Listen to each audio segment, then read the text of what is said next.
আসসালামু আলাইকুম রহমতুল্লাহ। কেমন আছেন সকলেই? আশা করি সকলেই ভালো আছেন। দেশ ও প্রবাসে থাকা সকল ব্যাংকের সকল গ্রাহকদের জন্য একটি মহামূল্যবান গুরুত্বপূর্ণ আপডেট নিউজ নিয়ে আপনাদের মাঝে উপস্থিত হলাম। আপনারা ইতিমধ্যে জানতে পেরেছেন বাংলাদেশে নতুন সরকার গঠন করা হচ্ছে।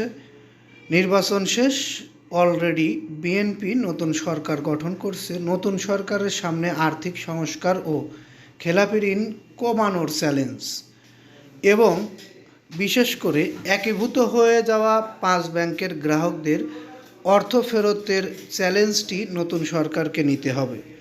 নতুন সরকারের সামনে সব সময়ই কিছু অর্থনৈতিক চ্যালেঞ্জ থাকে, কিন্তু এবারের চ্যালেঞ্জটি একটু অন্যরকম হতে চলেছে। কারণ নতুন সরকার আসার আগে অন্তর্বর্তীকালীন সরকার এই আর্থিক খাতকে ঢেলে সাজানোর জন্য অনেক পরিকল্পনা হাতে নিয়ে সেটি বাস্তবায়নও করেছে কিছু কিছু ক্ষেত্রে। কিন্তু বিশেষ করে 5 ব্যাংকের গ্রাহকদের একটি ব্যাংকের গ্রাহক করে দেওয়া হয়েছে, সেটা হচ্ছে সম্মিলিত ইসলামী ব্যাংক। 2 লক্ষ করে টাকা দেওয়া হয়েছে তাদের বীমার আওতায় এনে, বাদবাকি টাকা এখনও তাদের ফেরত দেওয়া হয়নি।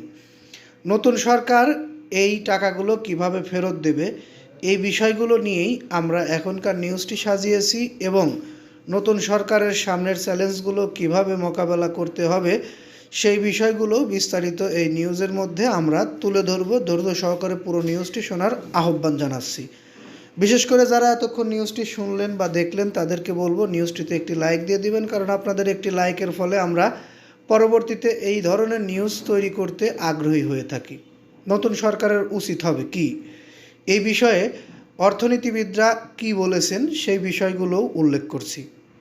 শুরুতেই আইনি ভিত্তির মাধ্যমে খাতটিকে শক্তিশালী করার উদ্যোগ নেওয়া, যাতে আর কোনো আর্থিক অপরাধ না ঘটে। যে সংস্কার শুরু হয়েছে তা চলমান রাখতে হবে, অর্থাৎ অন্তর্বর্তীকালীন সরকারের আমলের সংস্কারগুলো চলমান রাখতে হবে। এছাড়া যারা আর্থিক অপরাধ করেছেন তাদের শাস্তির আওতায় আনতে হবে। সব মিলিয়ে আর্থিক খাতকে অগ্রাধিকার দিয়ে নতুন সরকারের কাজ শুরু করতে হবে। এই বিষয়গুলো মাথায় রেখে এইভাবে যদি নতুন সরকার কাজ করে তাহলে আর্থিক খাতটি 2-1 বছরের মধ্যে ঘুরে দাঁড়াবে বলে আমরা আশা প্রত্যাশী। বিশেষ করে খেলাপি ঋণগুলো উত্তোলন করাটাই নতুন সরকারের প্রধান এবং একমাত্র চ্যালেঞ্জ বলে মনে করছে অর্থনীতিবিদরা। যাই হোক, আমরা আপনাদেরকে বোঝাতে সক্ষম হয়েছি কিনা তা জানি না, তবে একটি বিষয় আপনাদেরকে জানিয়ে আমি এই নিউজটি শেষ করব। সেটি হচ্ছে, আপনারা যারা 5 ব্যাংকের গ্রাহক, অর্থাৎ যাদের আমানতের টাকা ফেরত পাওয়ার জন্য বিভিন্ন জায়গায় দৌড়াদৌড়ি করতে হচ্ছে, বিভিন্ন ব্যাংকে যেতে হচ্ছে, তাদের জন্য হয়তো ভবিষ্যৎ ভালো হতে যাচ্ছে।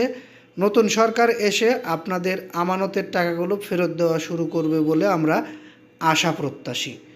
যাই হোক, আপনাদের যদি কোনো মতামত থেকে থাকে অবশ্যই কমেন্ট বক্সে জানিয়ে যাবেন। ভালো লাগলে নিউজটি লাইক, কমেন্ট, শেয়ার করবেন। পরবর্তীতে আমাদের থেকে এরকম ধরনের নিউজ পেতে অবশ্যই চ্যানেলটি সাবস্ক্রাইব করে বেল বাটন অন করে রাখবেন। এই আশা ও প্রত্যাশা রেখে এখান থেকে বিদায় নিচ্ছি। আসসালামু আলাইকুম।